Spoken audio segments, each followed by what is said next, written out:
So this is where the confusion always comes for me. Is like, so we're the venue, but not the host. So who's who's putting down the rules? You're listening to the Letdown Podcast. It's like puck fever. One shot at a time. That's a big fuck. Yeah. Unfortunately, Tanner was not able to make it today. I was thinking we'd talk about the FDCC first. Okay. So we'll start there if that's okay. Fair. Sure. No, it's not okay. All righty. It's not Not okay. okay. All right. No, whatever. I don't care. I don't care. Let's get into it. Yeah. All right. Yeah. So the FDCC, we're hosting the first leg, or I guess we're the venue for the first leg. The Full Draw Podcasts and Caribou Media folks host it. I guess it's kind of a little bit of a weird situation because it's, like when we do local tournaments, it's typically the club who hosts it. Provincials, we host that, and we'll get into Provincials a little bit later. The boys do their long range shoot, and it's been a lot of fun. So I don't. You guys have actually shot it, so I don't know. What were your thoughts? It was an absolute. It was a lot of fun. All three shoots. Royal City was fun. Alt was super hot, but the way the course was laid out. So I'm planning on shooting Elmira if I'm not totally tired after going to the ASA thing in Tennessee. So the Hunter Challenge or whatever it's called. I'm gonna try and shoot all three. For ours, I'm gonna show up early, help you guys set everything up. Justin, I don't know when you want to set up the targets, but I'll give you a hand on that. Or if you want to do that with the FDCC guys. Well, it's because am I swapping out the cores? Probably, yeah. Chris, we're swapping out the cores for the FDCC. Yeah, we'll be putting in our new The cores. new course. Okay. Yeah. We gotta. There are some that we got to do some work to. Just I'd like to have uppers and lowers for the FDCC. Again, like I said, we'll talk about the provincials a little bit later on because there is some confusion out there from what I understand. Ben was talking to some folks at the Rogues Hollow shoot, which I wish I could have attended. I heard it went off really well. I think guys had a lot of fun. The weather kind of, it was kind of cold on Sunday, but Saturday they had a really good day. But yeah, there's a little bit of confusion around the provincials. We'll get into that a little bit later. Yeah, so for the FDCC, it'll be almost the same rules. We may throw in uppers and lowers. We'll see. We'll have to talk to. So this is where the confusion always comes for me. Is like, so we're the venue, but not the host. So who's putting down the rules? That's always kind of a negotiation, I guess. I don't know if you guys. I guess you guys haven't really been part of the. Justin's been more part of the operational side of it, for Royal City. I mean, I'd assume they'd make it the same for all three, right? So if they're going to do ASA for all three, or IBO for all three, I don't know. I think the problem is going to be is that Galt. I don't think Galt has their ASA targets. Yeah, I think they have ASA targets now. Yeah.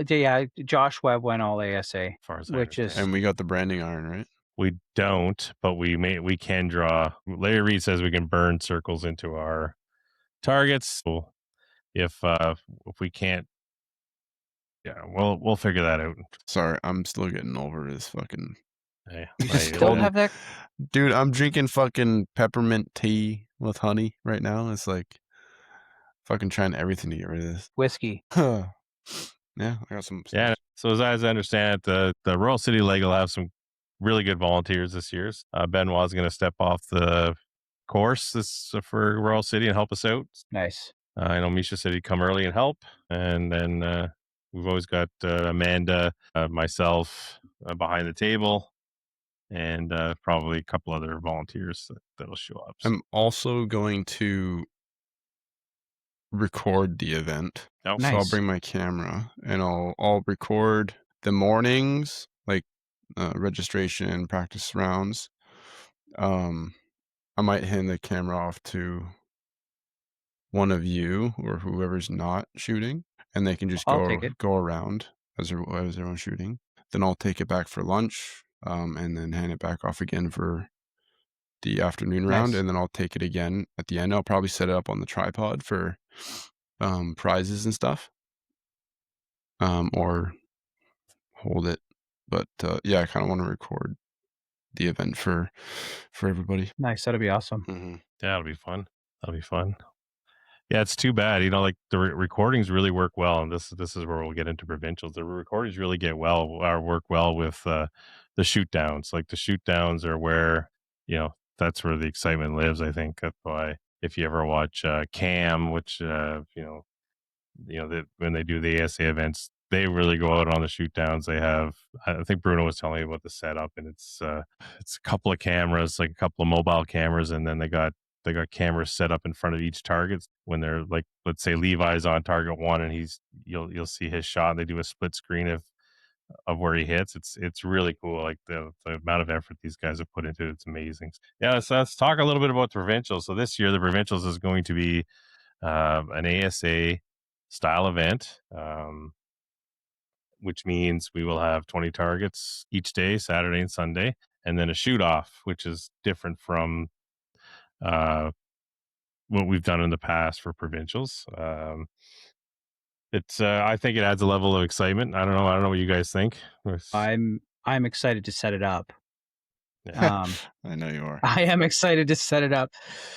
But the thing is, I don't with ASA, I don't have to have longer distance shots or hide behind trees and everything else because there's uppers and lowers, right?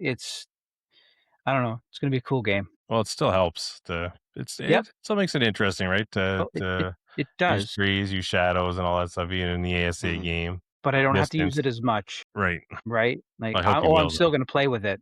I hope you will. I will. It's not gonna be easy by any stretch of the means, but So, are we gonna do the shoot downs on the range or the? yes, Okay. Yeah, the tennis. it's on the court. tennis court. Tennis court. We Yeah. have stands made by Chris Priester and his high school students that we can put anywhere. Right. Yeah. The not The necessarily metal stands. collapsible ones, but yeah, the metal ones. Yeah. But yeah, they're Yeah. collapsible. Like they can go to like this big. It's insane. Mhm. Yeah, they're pretty cool. They're Yeah. modular. then- How about modular? That's the word I was looking for. Thank you. Yeah, modular. Yeah. And then yeah, it's gonna be an absolute blast watching the shoot downs. And that's something we should record. Yeah, so I don't know. Are you guys plan on shooting provincials or nationals this year? Nope. No. I'll shoot nationals for sure. Provincials, I might as well, but I don't know. I'll think about it. Yeah. Because Nationals is that aim, right? Yeah, in Muskoka. Yeah. Yeah, that one I would like to go to because it's like the big one. Provincials. I have to see what my schedule is like because I don't want to push it too much with the archery events, right? Because I'm already going. So I wasn't gonna go to Rogues Hollow because it was it was like only 4 hours, and then compared to Porcupine, which is like 5, I wasn't gonna go just because it was so far and I didn't have anywhere to stay. And no one, I don't know, didn't really want to ask other people to crash on, their Airbnb couch or something. So I don't know, I'm trying to figure something out for Porcupine. I don't know about if I'm gonna go to the Woodland Classic or not. I'd like to, but again, that's like another 5-hour drive, so Yeah. we'll see about that. Yeah. Yeah, it's a bit of a hike. I know a lot of people say, "Oh, it's worth it," and what have you, but some of us have different pressures. Like for me, it's the kids and family time. It's hard for me to get out there, so especially now that the kids have their own sports. That's why we missed Rogues Hollow this year. There's no way I was going to be able to make it. It's competing tournaments, so it's actually it's getting difficult for me to even do a lot of things. But at the club as well. So, but with anyways, I like just getting back to the provincials. I think the nice thing about that, it's kind of it'll be the first time. I think it's actually the first time Royal City ever hosts the provincials. I don't think they ever did. I could be wrong. It's also in southwestern Ontario, which means usually when it's in this area, it gets pretty big because people can drive to it. They don't have to stay anywhere. Yeah, they don't have to drive to Thunder So Bay. yeah. Yeah, so I'm hoping for some good turnout to make it. That's what makes it exciting for me is having a lot of people having a good time at our club. Um, that's always kind of it's kind of where like that's kind of where my zone. That's where I like to be. Is I like putting on events. Believe it or not, is it stresses the hell out of me. I like doing it though, and I like because even when the complaints come in or whatever, I kind of ignore those because for me it's the smiles and people who are saying great job or I hate Justin because that target was really difficult or whatever like that kind of Complaints. thing. When people notice the hard work you put into it, that for me is a good reward, and it makes you feel good. And I'm pretty sure Justin feels the same way. There's a lot of pride at our club. We've built something really good. I know people talk about the team, like Royal City Bowman. We have a 3D team. We all have our specific jerseys, and we kind of hang out together at different venues and stuff. And people are really starting to notice, and we've got some good shooters here. So and hopefully some of them make it out to provincials. I was gonna ask you, are we gonna get our jerseys in time for? Oh, sick, dude! Yeah, they look nice too. They got Yeah, they look yeah, dope. I haven't seen them yet. yeah. Well, it's all we took away a lot of the sponsors on the back, and we're kind of going a different way. We have a new gentleman who's doing public relations, and he wants to start selling spaces on the jersey. We got it's a little late for it now this year, but next year we will be selling spaces on the jersey, which pays for the jerseys. Really, like Justin, maybe you want to talk about that about who our sponsor was this year because So the sponsor was my hall. So yeah, the Carpenters Union 785. We got a large healthy donation for our competitive team. So anyone who is shoots on our competitive team um, is going to get a jersey. They don't have to pay for it. So it'll alleviate some of the cost, or the shooters can now offset that cost and put it into a tournament instead of paying for the jersey. So Couple tournaments, and huh? as yeah, and then speaking of nationals and Royal City, so again uh, we'll have competitions. Keeping your scores and to pay for a portion or maybe your entry fee into nationals this year, and it'll be more than just one person. Like last year, I know we did Luis Guillen. We sent him to nationals in Alberta, but this year we don't know how many exactly yet, but whatever. Last year we spent $2,000. We'll probably spend the same amount this year to send some folks out to nationals. So, and obviously the only condition will be you wear your jersey. So, especially if you're on a podium. If you're not, well, just take the jersey off. Go bearskin. We don't need you representing us if you're hitting it's fives. fun. Oh yeah, the other interesting thing, and I guess I know we talked about with Mark Tacuna, but that long range shoot they're doing there's like a airport there in Muskoka. I can't remember what the distances they have to beat to make the world record. It's Isn't 300. it like It's like 800 something yards. yeah. It's Yeah, ridiculous. isn't it like a 90-pound bow or something? Isn't it a special bow? Yeah, 100-pound bow. Sorry, 100. I know it's up there. The last person I knew or heard of or saw do it was Tyler Toney from Dude Perfect. Did it with a 100-pound Matthews bow. The engineered specifically for that had arrows made custom from Easton, I think. Yeah. And then he shot So it watch that. at like He shot the 45 balloon? degrees or so Yeah. off of a cliff, 800 yards, and a gigantic like 8-foot balloon. But it still took him like 2 days of shooting. Yeah, so this one Yeah, is 8 feet this one's at an 800 18-inch yards. target. That's a small That's a target. lot. That's like hitting a dime And at like 40 then yards. yeah. So it was Tyler Toney. It was 330 meters, 1,083 feet. On the set of Dude Perfect. Fuck, I was wrong. So That not is pretty 800 cool. yards. I think Well, it's still far. the bow shop has a team. They're putting.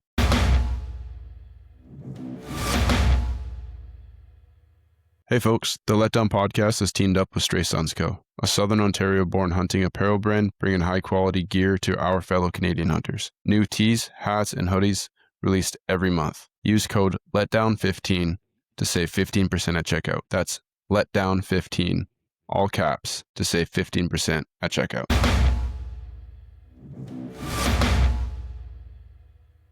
$330 meters is what, 400 yards, 20 yards. 800 yards is a lot, man. That's fucking far. Yeah, you can't fucking trust me for anything. My facts are always wrong. That's all right. Fuck. That's an awesome shot. I think it's I know Archers of Caledon has a gentleman, Steve. I can never remember his last name. He is a big dude. I think he's got a 70 or 80 pound bow ready to go, and it's pretty exciting. I think that's it's also, I wish we could do something like that at Royal. I'm trying to think of some kind of novelty shoot we can do or novelty shot we can do when we're there, but. We always have some kind of surprise, like the Wayne Woodcock Wolverine, or so. There's a shot we could potentially do. But I'll talk to you later. Okay. But there's a shot we could potentially do. Is it over I'm the not pond? gonna. No. No. Okay. No. Over the But, pond, directly into the parking lot. Yeah, the target is on into the parking lot. But the target is on my truck. Yes, yeah, and you're driving, so and I'm driving back and forth 10 kilometers an hour. Actually, that would be kind of fun. No. No. What? Come on. So now we've talked tournaments. We've got all that out of the way. Let's talk some real fun stuff. My favorite effing bird, the turkey. Don't kid yourself. You hate that fucking thing. I do hate those things. You hate it with your fucking passion. He does. I hate those things. But I really do. All we've been talking about for almost a week is turkey. Gobble gobble. Yeah. Gobble gobble. So, are you? So I'm gonna put it out there. This might take Justin up. It doesn't come out till Monday, anyways. It'll be after we've gone. Justin, myself, and a couple other buddies. We decided, well, never have any luck at these stupid birds. So let's try getting a guide. Oh my god! So we did. Bunch of pansies. How much did that run you? You fucking losers. Also, we're also using crossbows. Yeah. Really? Not using your 30-06? No. Yeah. No, yeah. I was thinking of a whole. No, I was gonna pull my 50 BMG. In all seriousness, yes, we did hire a guide. We're going to be hunting out of autumn because I want to do pheasants there in the fall anyway. So yeah, get to know the guy. Fuck it. Yeah, I'll get to know the guy. It's $200 for each of us. That's not terrible for a guided turkey. Yeah, we looked at a lot of other places. They were a lot more expensive. We get to stay overnight on Friday. He's got a nice little. He's got a couple of cabins there. Looks great. Like the place looks fantastic. So. Do they treat you to breakfast? No, but we can cook our own breakfast. I'm bringing bacon and eggs. I'll treat everyone to breakfast. So what you're saying is it's basically an Airbnb, pretty much, essentially, that you can hunt on with a guide. You know what? He guides us in the morning. So you know what? It's not a terrible deal. The fact that you can stay the night before, get hammered with your boys. That's right. All right. I'll give you that. I'll give you that one. See. So it's our deal. We're using shotguns. I'm using a shotgun because if I see one, I want to blast one. I don't blame you. It's you guys want to know my my bow setup for this? It's actually pretty cool. Okay, hold on. I'll show you in a second. Hold on. Ready? I'm bringing my bow. Nice shirt, Misha. You can't hear me, but nice shirt. This is my Matthews silver. Yes. Nice. 12 gauge. Nice. 12 gauge. This is my bow setup. Yep. That's what I'm using. You kind of have the same bow. Yeah. Yeah. I'm just saying, if the trigger ain't gold, it will not fold. So gold triggers and you got a dead bird. But in all seriousness, I am gonna try using my bow. I think I'll go opening morning with it and see how it goes. If I can't get him close enough, then I will go back out the next day, Sunday, because I have gun hunting on Sundays, Okay. thankfully, where I am, and I'm bringing the fucking shotgun out. Nice. But I've got some on So cam, which is nice. that's awesome. So I'll let you guys know why I hate turkey hunting. I'm gonna let you know why. So when I first got into it, this is what 5 years ago. I'll be honest, I don't have a lot of time to go around and ask people for knocking on doors and getting properties. So I'd found some public land, and there was actually quite a bit of it in Oxford. You hunt basically right beside farms anyway. So I decided, I'll try that out. And the first couple of years, actually, nobody was there. I was just me, and I'd seen them. They're in the field. Like, once they're in the field, forget calling them in. They don't want to come in. They already got girls out there or whatever, so they don't really, no matter how much you call them, no matter what you do. Tried crawling on my stomach towards them, tried all that stuff, but no luck. So I tried this for I was pretty consistent. Like, I'd go out, Valley would go out, and I would go out again. I'm limited 2 or 3 times a year, trying to get, which not a lot for a lot of people. I just unfortunately don't have that time. And I just learned to hate those birds because they suck. So I watch everybody else, everyone's like, "Oh, just watch Hunting Public. They'll tell you how to do it." So I watched every freaking show they had on turkeys. Watched everything they got. Yeah, I never do they come running at my decoy like they do theirs. They never come running to me. They never come over hills and never go nothing. So I think it's all fake. So take that. You're just bad at So- calling. Just bad. It's okay. I'm pretty This bad guy. myself. You never even heard my call. I've never heard your call. What call Yeah, do I you got a use? pretty good. Well, I started with just a box. So I wrapped my elastic around it. I got the good cutting going. Yeah, the elastic trick. Yeah, That's right. nice. I can even get a gobble with it if I want. See, it's one thing I don't know how to do is do a gobble. I can't. So you got to put the elastic in the right spot, and then you just shake it. But you got to grab the box. Okay. Well, I don't have a box And then call you- though, so Oh, there you go. So it's not going to work. I just for got you a slate call and then mouth calls. then. Yeah, because I've seen the guys with the rubber calls. It doesn't sound like a turkey. It doesn't. My box call sounds better. So gobbling. Yeah. Do you? Make it go off. Let's see. I can guarantee it doesn't sound like a turkey. I'll be like, no way. You know what? Like, I was so into it, I learned how to do a owl call, like a barred owl, and I was. That's not a. I let- It's not a no, turkey. no, it's not a. I don't think gobbler. you're doing it. You gotta do it faster. Yeah, you got to do real fast. You gotta do it about waist height. No, I'll figure it out. Back and Don't worry. forth. Back and forth. I'll figure it out. Nah, it sounds more like a Muppet. It doesn't sound like a gobbler. Probably, and I'm 100% doing it wrong. I know I am. It is a turkey call. It's a Oh gobble. my gosh. The gobble shaker. That doesn't mean I don't anything. know. So have you gotten a turkey, Misha? Yeah, not the past couple of years, but yeah, got my first turkey when I was 16. Then one when I was 18, and never since. Never since. Well, I stopped That's what- hunting from 18 to like 22, Oh, hunting for turkeys and deer. I'd still go out for waterfowl and stuff, but I never had time with school and work and all that. And I kind of stopped, but I think 2023 I picked it back up. So it's fucking pain in the ass. it is. Is it worth it? I don't know. Does the turkey even taste good? You know what? Like, just hearing them gobble is fucking so exhilarating. Oh, I 'Cause- get it. I'm told that. Yeah. I went to, well, in 2023, I went to my dad's cabin because we had turkeys on camera there in November. Mhm. By that point, they're off the property. The closest turkey that I heard, because I followed it the one morning, was like 900 yards away on like a separate, like 2 properties over. But like I heard him and he sounded so close, right? That's because it's just echoing through the hills that were there. And I was like, hey, well, I can't get him. And that was probably the only gobbler that I heard after the one that I was going after got eaten by a coyote. And after that, I started doing public, and I went to, a lot of people are going to know this one, Beverly Swamps. Yep. And I know Beverly well. in this one spot in Beverly Swamps, there's a farm. Oh, there's multiple farms.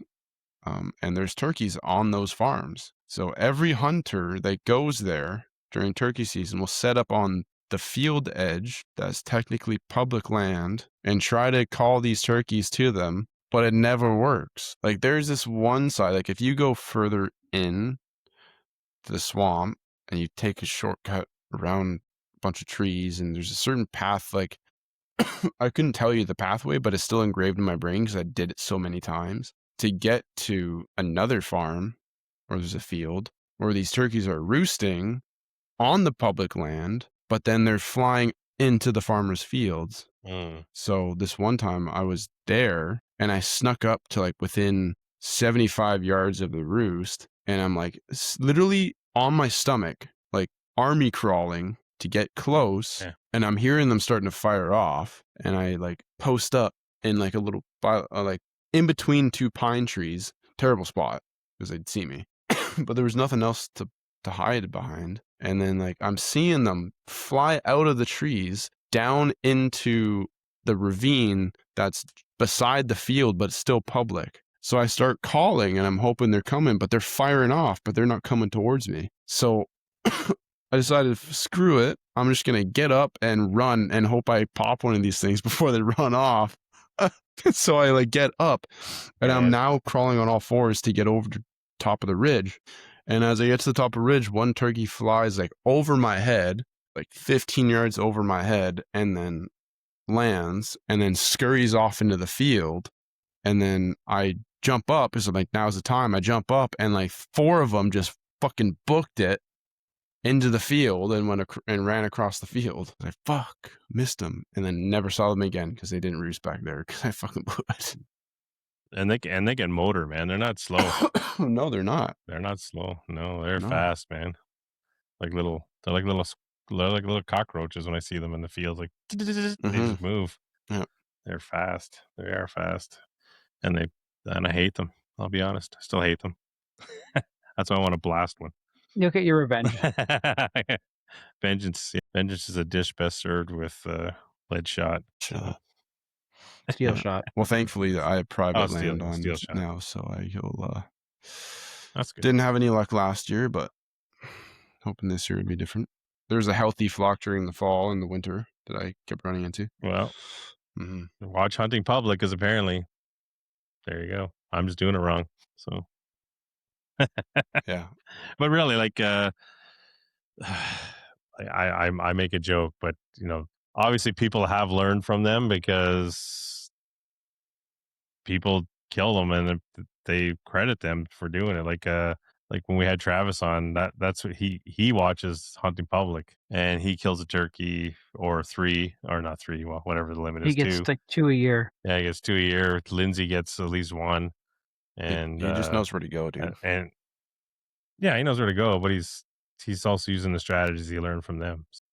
Whereas he tells me what he does is he uses a box call or a slate, and then he walks to the gobbler, right? Because the gobbler apparently, and I was listening to some turkey biologist, believe it or not, there are turkey biologists out there, and he was saying that the gobbler is gobbling because he wants the hens to come to him. That's what he does. So he'll come a certain distance to try to, so that she can hear him better. So he'll go to like the top of a hill or whatever, and then he expects her to make the journey over. And so that's what Travis will do. He'll walk, and he'll get to a certain point where he knows he's close enough that he can either calls him in or what have you. But even then, he's like, there's tricks to that too. Like if he hears the call and doesn't see a hen, he's like, I'm not going out there. The fuck, that doesn't make sense. So you got to kind of be in bush so that he thinks she's in there and he's going to come try to get her. So it's like for such a dumb bird, there's so much tactics that go on to get one of these dumb things. You got to have a freaking SWAT team out there just to kill one of these stupid birds. And again, like I said, do they even taste good? I don't even know. Do they taste good? And Yellow Web says the turkey nuggets are amazing. So I don't know. Turkey nuggets. Yeah, she makes turkey nuggets. I'll ask her for the recipe. Yeah. Yeah, we'll have to get the recipe out. Oh, yeah. I'm sure your wife has a ton of recipes there, Justin. She's an awesome Oh yeah. cook. Well, I'm fat for a reason, so she cooks a lot. Mm-hmm. Oh, fantastic. I'm in. Filipino dish. It's made for like wilder meats like and livers and sort of things. So it really works well with the moose. So it was actually very delicious with rice, potatoes, and carrots. So, anyways, speaking of other hunts or other animals that people want to do, I know I've been talking a little bit with a couple of guys and opening it up here to you guys as well. But uh, we'll call it the someday hunt. Bears. So I don't know if you guys ever want to go bear hunting, and I'll give you the reasons why I haven't in a while. But if the opportunity were to present itself, would you guys be interested in bear hunting? Yes. All right. I So know what it takes in order to be successful for it. I do not have the time nor the finances to bait them, and it takes a lot of food, a lot of travel time, a lot of gas to go do that. And you gotta make sure it's full all the time. I do not yeah, have any of the resources to be able to do that, so I don't even like try for bear myself. yeah, I know. Like Val and I did it with we had met this couple at the archery range and they wanted to really go for bears. So we were going to switch off every weekend and we'd go up and we'd bait and what have you. Right. And then, the guy backed out at the last minute just before we were going to actually go sit at our bait. Cause I was getting bears on the cameras finally. And once you get bears on, you either got to go hunt it or you got to fill it up again. Like you got to get on it. Once it's So, cause empty once for a they're, couple yeah, days, they're they, fucking gone. yeah, they're gone. They're not interested anymore. Uh, yeah. So luckily, when he bailed, my brother was like, "Oh, well, you can hunt with me." And he had a bunch of stands set up as well.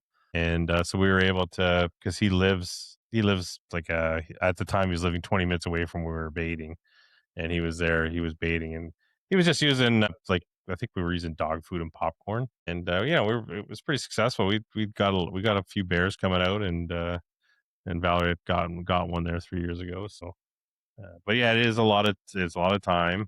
It's a hell of a lot, and yeah, the logistics. Like I always say to people, you got to have at least 4 good guys who are going to go up, and if you can switch off every week for a month, one guy goes up, then the other guy goes up, and you're splitting. If you split the money 4 ways, the problem is, depends why you're hunting, right? So if you think about a bear, even a big bear is going to be, especially in Northern Ontario, where I hunt, is maybe going to be 180 pounds.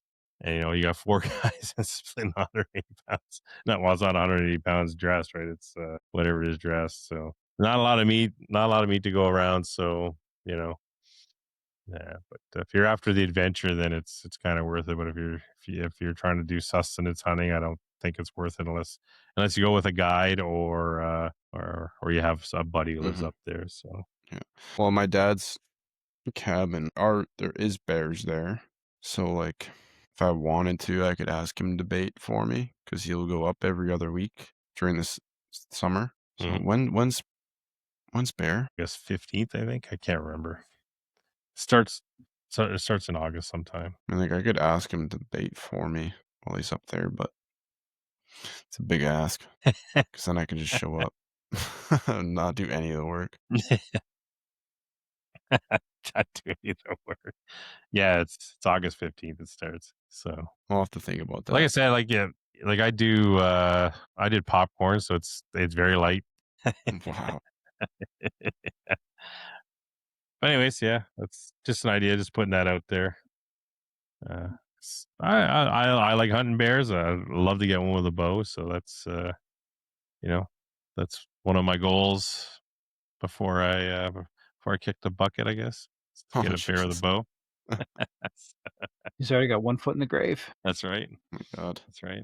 And then a moose is a moose with a bow is my ultimate goal. That's what I want to, Are you going again this next season? Yeah, I'm hoping to go for at least a week next year or this season with a bow. Yeah, I also have some plans to do some deer hunting early in the season as well. So Nice. I made sure to buy my moose draw tag so I can get the points. I need to nice. I need to Nice. build up a lot of points, man. Do you have to? I don't know how the tags work. Sorry, because I'm a little ignorant to that. But do you have to apply to a certain WMU to get points, or in a certain WMU, or do you get points all around and then you can apply that to a WMU. I don't know how it works. I'm being completely honest. I just know that there are certain MUs that have more tags available. So what people will, but you need a certain amount of points in order to like be Yes. drawn. So what people will do is they'll just bank points year after year after year by choosing the MUs with the least amount of moose tags. So for me, that was WMU 60 and 61. So that's what I chose because I knew I wasn't going to get it because one, I had like almost no points. And then two, because it doesn't have a lot of tags. So that's what a lot of people will do is they'll choose those MUs when they don't have a lot of points. And then when they have enough points where they can finally be drawn, they'll choose the MUs that have the most tags or have the most success or whatever. Then if they're drawn, great. If not, they'll try again next year, right? I think that's how it works. So if they don't have a lot of tags, it's probably because they don't have a lot of moose. Yeah. I'm assuming. Yeah. Yeah, like WMU 62, that's where my dad's cabin is. We have moose on camera, Okay. which is nuts. But as far as I know, there's like little to no moose tags available. Gotcha. Population may not be high. No. It's a lot of rocky terrain. It's very big timbers, that area. There's no agriculture. It's just timbers and rock. Yeah, I'm looking at WMU 62 right now. Interesting. Highway 7. There's a lot of crown land there. 506. It's a lot. Quick side note. Sorry. I was just going to say, my arrows are fletched and ready. Nice. Ooh, My let's see new them. fat boys. Because I'm tired of fucking losing out on points. So I'm running the AAE Max Stealths on Yeah, I want Victory that. VTAC 23s. I want those. Nice. Yeah, they're really nice. 29.5 inches, 270 spine weight. Took me a minute there. And that's gonna be your 3D arrow. This is my 3D arrow. Yeah, glue in points. 120 grains up front. Should fly good. I gotta obviously tune the bow, but I want to use my bow for turkey first, so I gotta see if I can get that quick and then be able to tune it and then get a couple rounds in with these arrows before the FDCC. Now here's a point. Here's a point of controversy, and I don't know. I don't know if you guys were. I heard some rumblings about certain folks who are using 23s and lenses and whatever in hunting categories. Some of the competitions in Ontario. How do you guys feel about that? I don't like lenses, and I still don't like 23s, even though I'm running them. My idea for hunting classes is you can have a back bar no greater than 6 inches. You can have a front bar no greater than 12. You can run arrows 6 millimeters and smaller. No one's hunting with 23s. I'm sure you can. You shouldn't. Yeah, no one is. But they're weak. Like they're thin walled, so they're light and they're really it's not the smartest thing to hunt with. Yeah, so hunter category should be equipment that people hunt with. Do people hunt with lenses? Maybe. It's not practical at all. So why is it allowed? Do people hunt with Bowtech Reckoning 36s? I don't know. Maybe. You could. I'm just trying to cause shit. That's all. Like, I'm trying to make the show interesting. Just cause some controversy. So, if it's in the rules, you can use 23s. By all means, use 23s. I'm doing it now because it's in the rules and everybody's doing it. And at this point, I'm saying fuck it because I've lost out on a lot of points because of it. A lot of shit that's like could have been touching the line.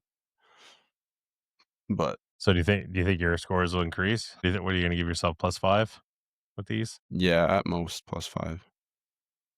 We'll see. It's really going to depend how I shoot with them. Still all mental stuff, right? And you still got to you got to tune them too, right? You can't just throw them on the bow and hope they work. Yeah, I got to paper tune and then knock tune and bear shaft and all that. Yeah, I can make a day at the club. I can take you through a good tuning process. And there's a bow press there. Yeah, and we got a bow press there. Yeah, and a draw board. I got my draw boards here at the house, but I'm gonna bring it to the club. I could probably do next weekend. Maybe I'll come out next weekend. Yeah, I think Sunday. I'm pretty sure I'm there Sunday to do some stuff. So, I think Justin might have some news about a bow. I'm not sure if he still has that news or not. Yeah. So I'm just waiting for my taxes to come back, but I'm going to get the Proven 34. Nice. Yeah, he's Yeah. joining the big boys with the Proven. What makes Yeah, you choose the so Proven? that is because I like how it feels. Because when we went to Erie Trackers and I'm an I evil wasn't man. going to, I'm an evil man, Misha. but Justin, he's you like, do not need to pay your "Try this mortgage. bow," and I'm Buy the like, bow. "No, because I'll fall in love with it and I want it and I don't have the money." And he's like, "Oh, just try it anyways." Yeah, So just try it. You don't have to buy You're it. getting your tax so return I back. tried it, No, and I didn't even know you had a tax return. uh, no, didn't even know. But so I want it. Just a jerk. I knew he'd love it because as soon as he shot it, his face was like, "Oh." Mhm. It's that little, I can see it in Yeah. his Chris eyes. is that little devil on your shoulder. Yeah. No, 100% by Making me, that and I'm exact like, laugh when so I shot it, and I'm glowing like, red behind me. You will buy this bow. I will, and I'm gonna I'm get it. telling you. It was a nice bow. It was nice and smooth. They I should give shot it me multiple times. They should give me a commission at the bow shop. You know, I'm pretty sure I sell a lot of bows over there without them ever that was at Erie having to do a Trackers lot slash of work. shooters. Yeah, I know, yeah. but I send a lot of people to shooters as well. Are you buying from Everybody shooters? comes like, I I'm do gonna buy get from it from shooters. He's Attaboy. buy from shooters, yeah. Yeah, oh yeah, Yeah. I'm gonna buy from shooters. I Support the shot shooters. it at Erie Trackers because they had it on. There's like about 7 of them that they have on a rack that you can just try. And it was nice. So And if you got away, you just go to Erie Trackers and get that Proven there. It was a nice color. Yeah. it was like OD green. Yeah, it was nice. I like the OD green. Nice. It's a nice bow. Yeah, shot Yeah. well too. Like I've shot one. I'm not a bow tech fan, so didn't love it, but it felt good in the hand. Like when it went off, it feels good in the hand. So Well, I yeah. found there was no vibration. I also got to shoot Mr. Boulet's new bow. Benoit's got a Prime Divide. It's a nice bow. Which is his hunting bow. So he's keeping the old Prime for 3D. Dude, don't knock it, man. That thing fucking works. I'm not. It works. I'm not knocking it. I'm not knocking it, but he won Rogues. so he told me he tried to detune it a bit for his buddy to shoot it because the weight was too high. His buddy's newer to archery, and he said as soon as I touched anything on it, it just wouldn't shoot right, dude. So he's like, I got to keep it as my 3D bow. He told me, he goes, it's taken me 2 years to tune this bow properly. And then when I saw that he bought the new bow, I was like, you did all that just to buy a new bow? He goes, no, it's my hunting bow. I go, oh fuck, okay. Yeah, and I shot nice that one. bow. It's nice, man. It is totally dead in the hands. I was surprised. I didn't like. I know everyone talks about the center shot on the Prime. I don't really notice it. I don't know. I don't. I don't know. String angle to me. So I don't know. I don't know what all the beef is about. But my job is to shoot a Prime Centroid, so which is a really old Prime I bought. I remember I bought it used. It was the dual cam one, and with dual cam with a single limb. Believe it or not, yeah, it was a loud bow every time it went off. It was like almost shooting a crossbow. You know, That's loud. when I was shooting my V3X at the club the one day, and you were there, and you said it sounds like something's loose. I hear it now. I checked everything. Check the mods. Yeah, Yeah. but I hear it now, and I'm like looking at it. I'm like, what the fuck is going on? So I might have to take it to Matt from at Evolve and have him look at it. No, because Christian, a friend of ours, was out with his. He has a TRX 36, and his was making a different sound than yours. But I recognize the sound right. It was a loose mod, and he's like, no, it's not. And he's looking at all, and I'm like, believe me, it's a loose mod. And then I found the screw, and it was definitely, the mod was so loose, and we tightened it up, and then the sound went away. So it makes like a weird buzzing sound almost. Yeah. Well, and I checked them, and they were all tight. Yeah, it wasn't. Yeah, yours was making a different noise. Could have been the rest. Concerns, maybe. Yeah, it could have been the rest. Also, Matt, when I bought my arrows, I asked him if he had one of those little footballs for the rest, and he gave me one. So now I can put it on there, so I don't have to worry about the string coming loose again and fucking everything up. Yeah, Justin's brother got rid of his hamski because he couldn't. It never stays tight. I'm like, because you're using dilute material, right? So it stretches. Yeah. So for the first 1 or 2 weeks, you gotta adjust it until it stops stretching, and then you don't have to deal with it anymore. But then to that point, Luis just posted something on Facebook saying that he was having issues with his limb driven with the with dilute material, and it kind of screwed up his shot there. He had to fix it during rogues. Shit. That would suck. But unfortunately, poor live. I kind of feel bad for Luis because he's not able to shoot as much as he used to. Yeah, that sucks. But back to hunting. Another thing I want to do this year. Just sorry we got off track there. Ducks. I really want to get back into doing waterfowl. Yes, man. So I'm getting my a boat. I'm hoping to put that together this year. I don't know if I want to. Do you hunt on a boat, Mish, or do you hunt offshore? I mostly do fields. Okay. For geese. Duck wise, it's a blind, like a permanent blind we have set up. All right. Hunted out a boat a handful of times. It's fine.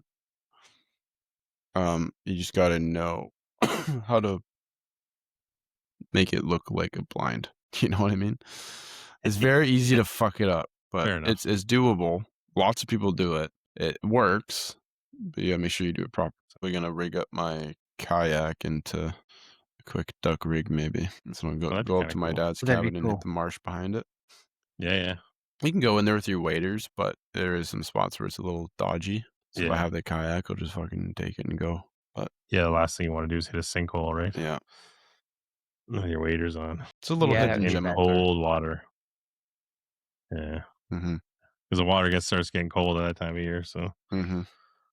Yeah, I go up like early October though. If up there, Okay. it gets a little chilly up there around mid-October. And then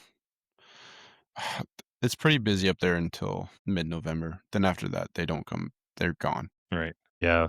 Even when you go I like in Sudbury and North Bay, you're usually by mid-October. If you haven't seen ducks, you're pretty much shit out of luck.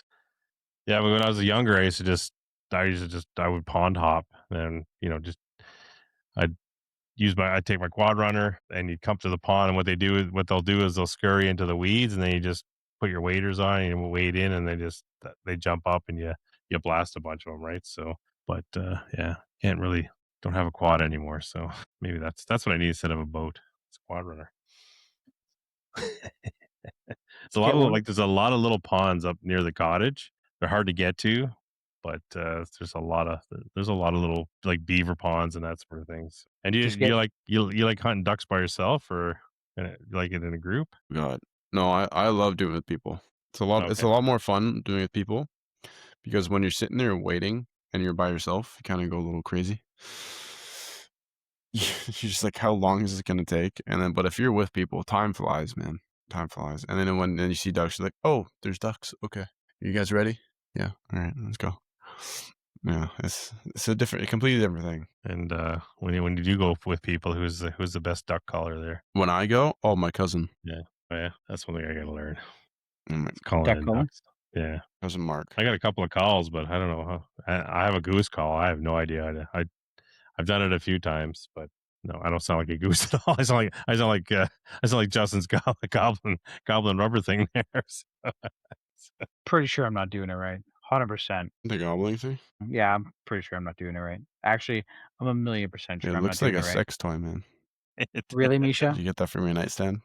I did. Actually, it was your nightstand. Oh, wow. How'd you get in my house? Forgot you gave me a key. That's right. Oh boy. Jesus. So just before we close up here, I got a bunch of quick questions for you guys. Just for some fun.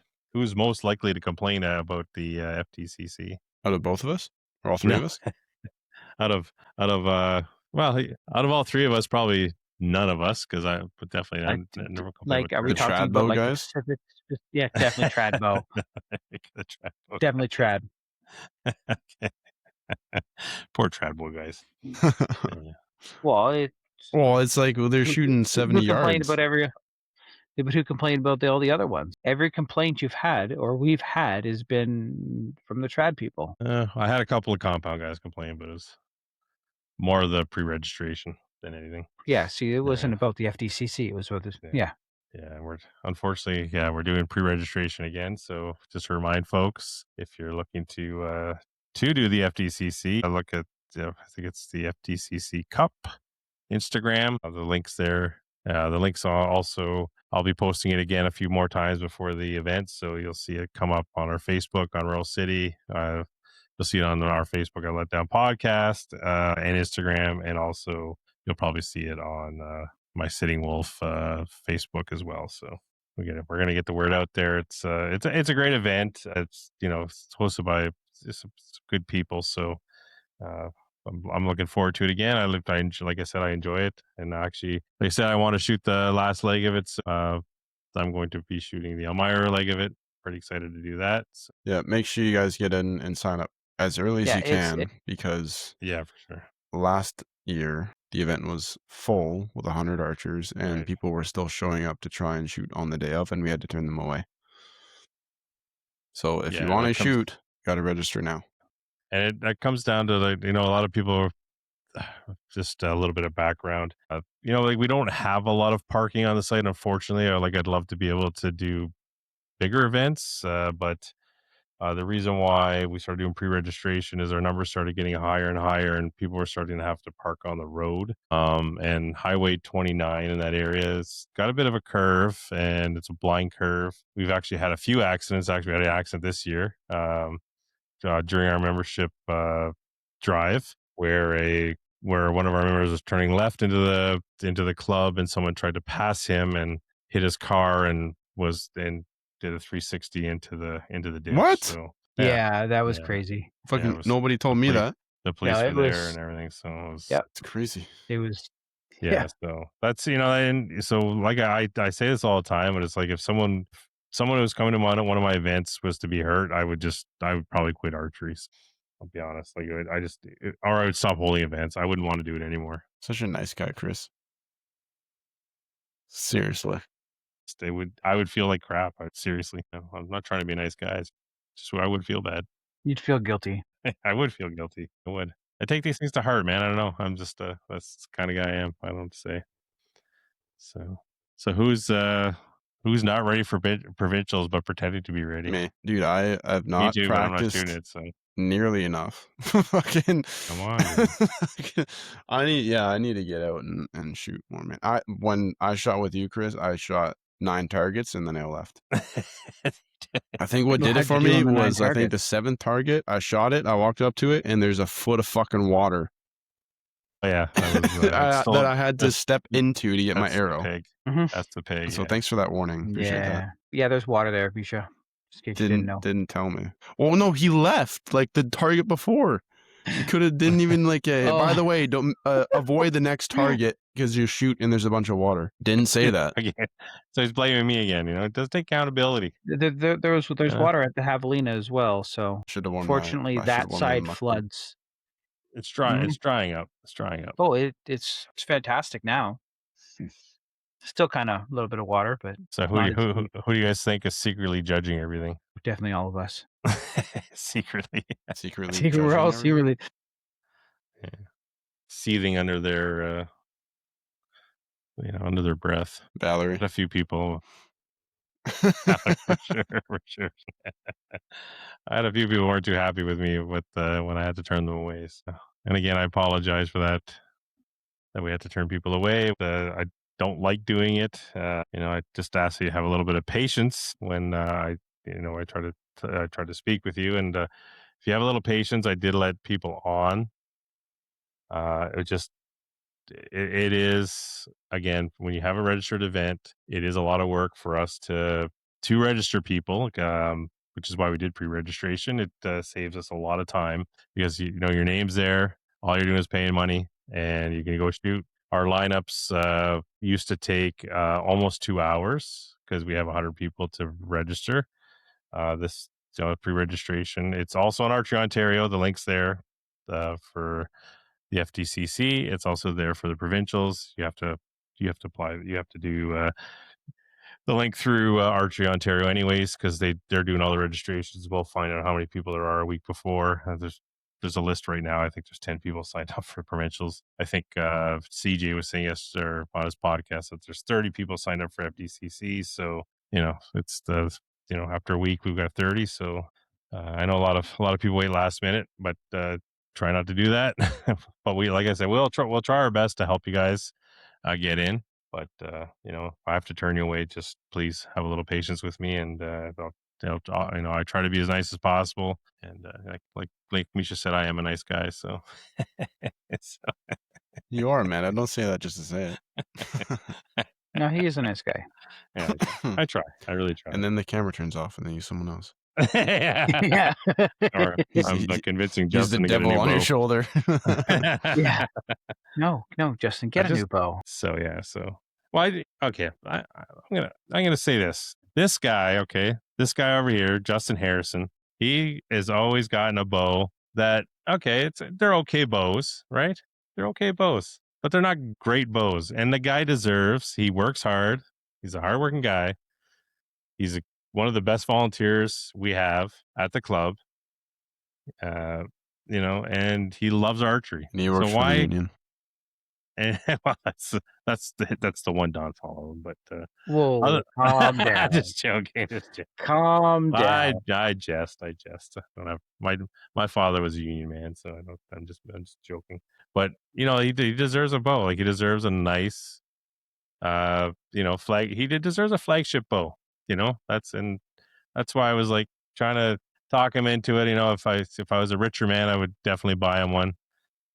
Misha too. I'd get him that arc he wants instead of his V3 is getting a little long in the tooth. So, but no, but seriously, like it's kind of the reason why I did kind of say just shoot it, just try it out, because he won't do it because he's so scared that he's gonna buy it, but just try it out, You do deserve it, man. Point. You deserve to treat yourself every now and then, brother. Because now I want it. And I'm not like exactly.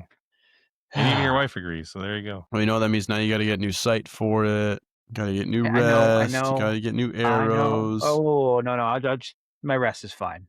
Okay. My rest is fine. Trust me, Justin. You need a new rest. And arrows, definitely need your arrows. Mm. Yeah. Anyways, on that note, Justin does deserve a new bow, and he's getting one. I can't wait to see it. Can't wait to see him shoot it. And again, FDCC, register early, come on out, have some fun. We'll have. Are we getting the ice cream truck for FDCC, Justin? Wait, you let that drop? Okay, what? Hold on. Let that drop. Misha, stop for a minute. Ice cream truck. Shut up. Yeah, we're working on an ice cream truck. No, yeah. So everybody listening, you didn't hear that. Our new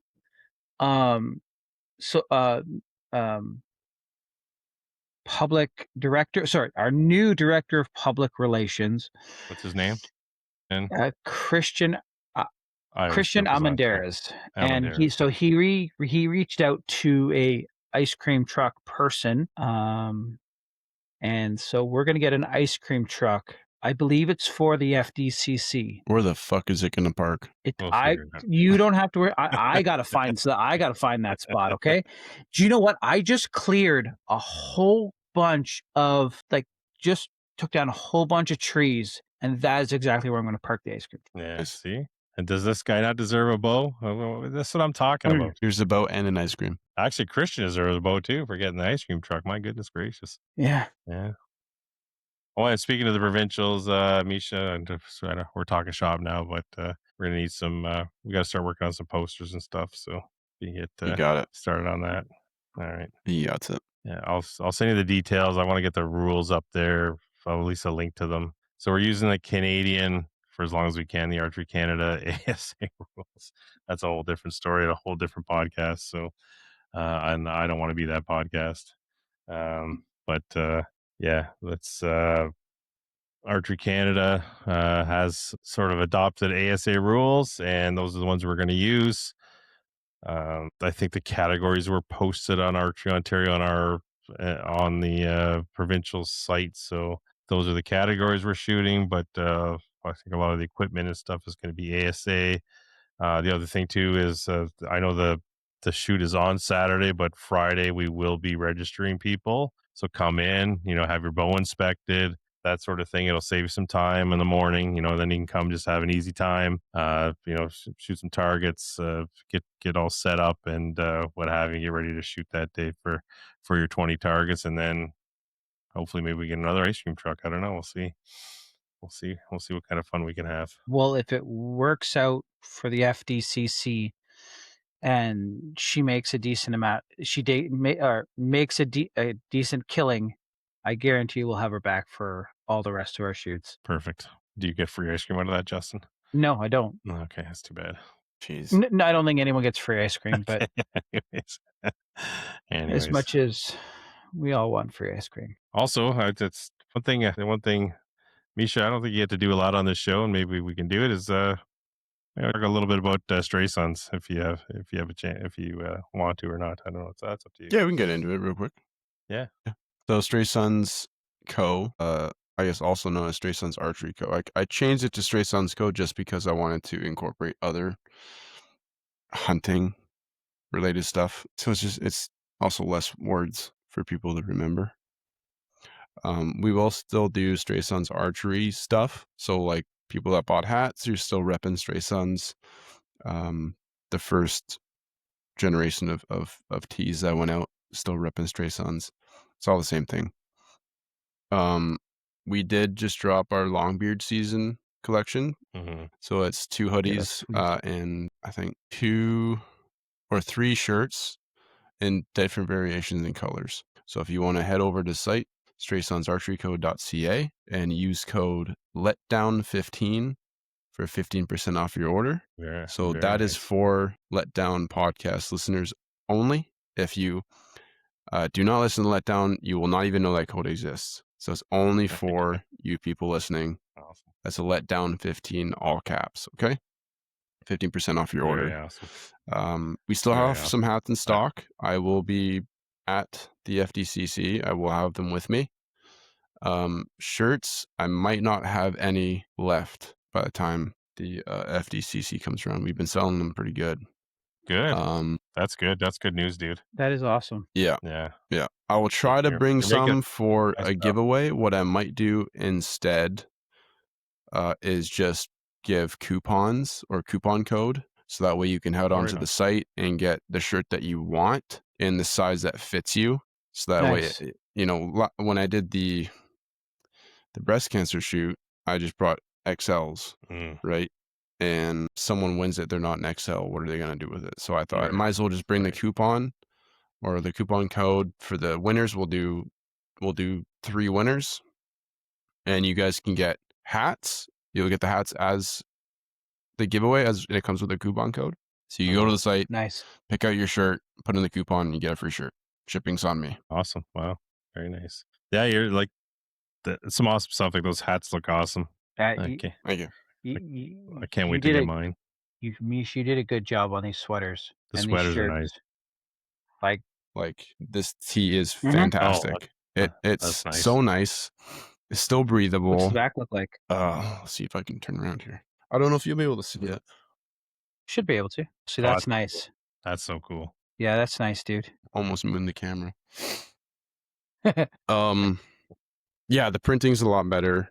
I'm a lot more stoked, and it has product tags, like brand tags. Man, it costs me more money to do this way, but you guys get a better product. Yeah, and I didn't change the price. Price is the same, but yeah, I want it to be as good as a product as I can give you. Hats wise, I do want to do more hats, but I have to order them in minimums of 25. And as someone like me who has bills to pay, it's hard for me to just buy the hats and then sell them right away, right? So I kind of have to do a pre-order for those for the most part, at least right now. But I have lots of designs for hats that I want to send out. I know a lot of people weren't a fan of the duck camo just as much as the people that were fans. So we'll do some solid colors. No ropes. We'll do like mesh back instead of the performance back. Black hats, gray, maybe a camo one, like a bush camo. We'll see. I wanted to do turkey hats, but they wouldn't have been here in time, so we'll do that next year. Right on. Yeah.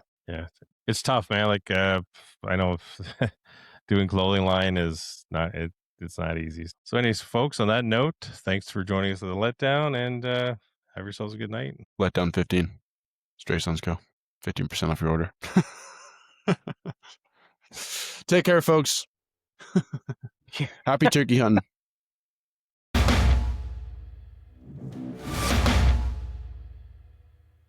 I'm Justin Harrison. You can find me on Instagram at Justy_785 or on Facebook.